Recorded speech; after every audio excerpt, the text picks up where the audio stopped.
Hello and welcome to the new and improved CBW Financial Planning Podcast. Today I'm joined by my new co-host, Jason Tumba. Hello. Yeah, this is just a little bit of a flavour of what the new format of the podcast is going to be. We're going to release a sort of series format next year. And so for now, we're just going to give you a little idea of the format. So we've got a good news story around, typically it's going to be around a client win. Today I've made it all about me, about my skydive. We'll also discuss frequently asked questions, and today that's around the triple lock guarantee and the state pension. So yeah, that's it, let's get into it.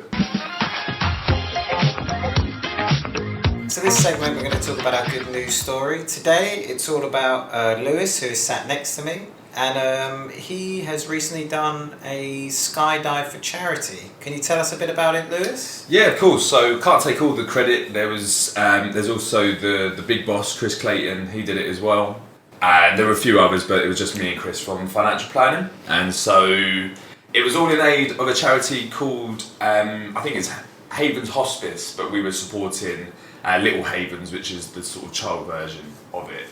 And yeah, so we raised just under £4,000 for the charity. So there's still time to donate. There's links everywhere on our social media. And yeah, it was a great experience. Something I've always wanted to do, and what better reason to do it than for a charity? So definitely want to do it again. Definitely going to take part in future events. Great experience. A lot higher than you think.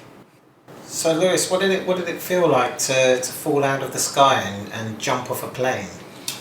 Well, I didn't actually do the jumping, so I don't know what that felt like, but the falling was pretty amazing, I must admit. It was a surreal experience. It was a gorgeous day as well, so the views were pretty cool.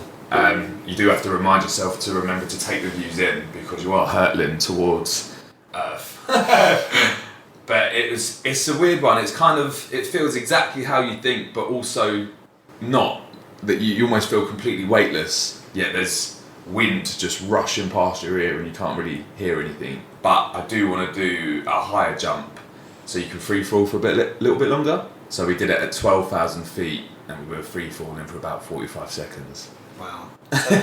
So a physical leap of faith. That's interesting. I think a lot of our clients, when they initially start out with us, and sorry to divert from you, Lewis, is that actually joining us and becoming a client of CBW's is a similar leap of faith. I think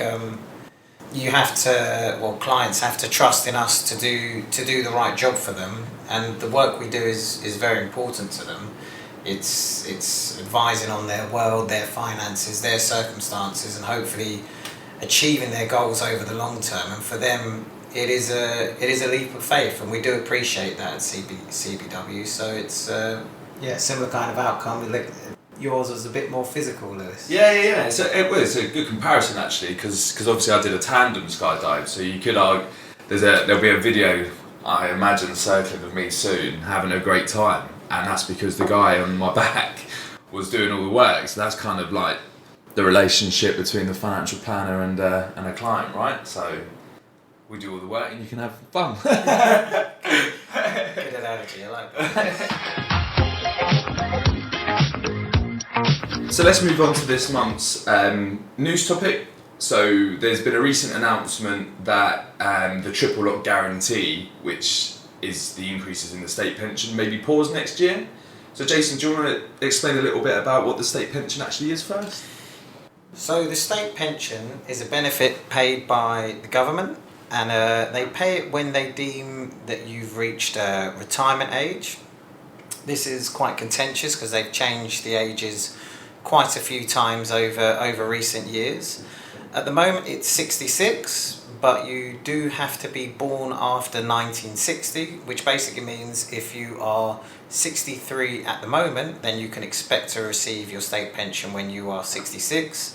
This is going to sadly increase to age 67 and eventually 68, and by the time me and Lewis get there it might be 105, but who knows.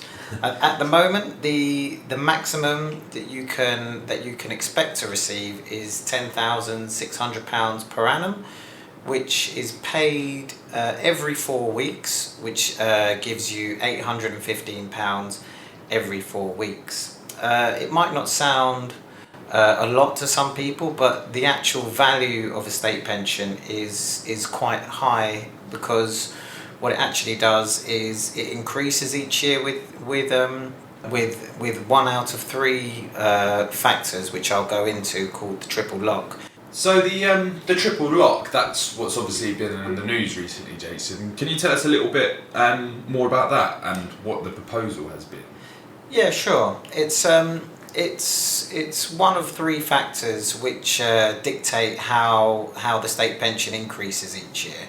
So the increases happen in April, and it's the highest out of CPI, which is a measure of inflation, which we've all heard about in the news.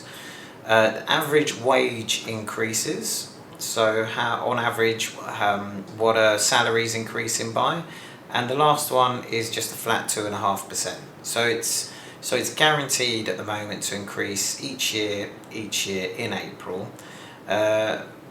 In April 2023, so this year, it increased by 10.1%, which is being the CPI figure over that period, which is obviously a lot higher than in previous years. And it's expected in April 24 to increase by around about 8.5%. However, it is in a discussion with the government that they may not pay this full amount. And it's been in the news, as you may have seen recently, that they may tinkle with that, so it's actually lower than 8.5%. But they haven't actually said what they're going to do yet. So what is it they're trying to achieve? Is it just too expensive to provide those increases, or? I mean, it is very expensive, the state pension. Just to give you some context of how valuable the state pension is to an individual. If you were 66 today and you wanted to purchase an annuity paying £10,600 per annum, the cost to you personally would be £176,606. So it's quite a big lump sum, which actually makes up this yearly pension, which is guaranteed for life. So you can imagine if you're paying that for millions of pensioners, the amount in which that can add up to. So it's a very expensive part of the state benefit system. So you say it's expensive. So how does the entitlement to the state pension come about? Well, you get a credit towards your state pension every year you work. To get the full amount, which is the £10,600 at the moment, you would have had to have a full national insurance record for 35 years. If you haven't quite worked 35 years, then you accumulate part of the state pension on a pro rata basis, meaning if you've worked for half of that period, you can expect to receive round about half of the state pension entitlement.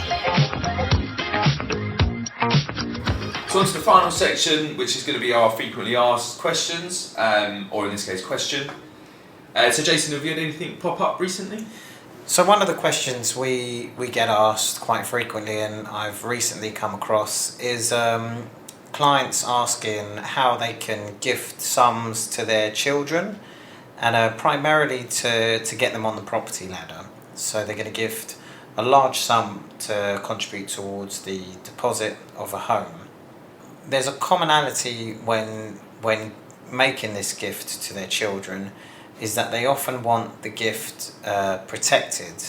And when I say protected, I mean protected from sadly a divorce. So if their children do unfortunately find themselves in that situation, then how is the gift that the parent made protected from any hearings? And there are various ways in which you can retain control over a gift whilst helping your children on the property ladder.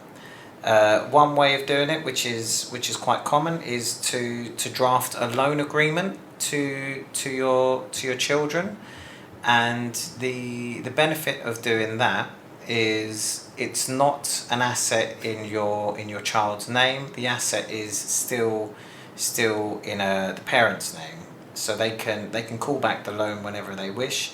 But importantly, if anything unfortunate happens to the child, then it's excluded from any kind of hearings, and so therefore your lump sum is protected. The downside of doing a loan to your child is that if the parent has, say, an inheritance tax liability, then the loan is still within their estate for the tax purposes. So the money hasn't deemed to have left the estate when it's working out the inheritance tax, and I'll try not to go down the rabbit hole with that. But the way you can exclude it from your estate whilst making the gift is by use of trusts.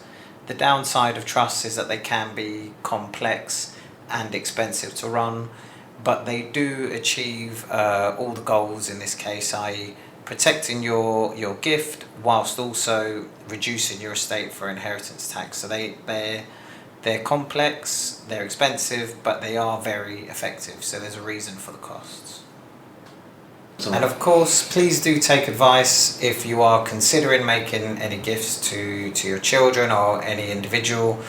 There, as you can see, there are different ways to achieve what you want to. It's finding the solution which works for you. You have been listening to the CBW podcast with myself, Jason, and Lewis. Thank you for listening to the podcast. I hope you enjoyed the format, and we'll be releasing a series next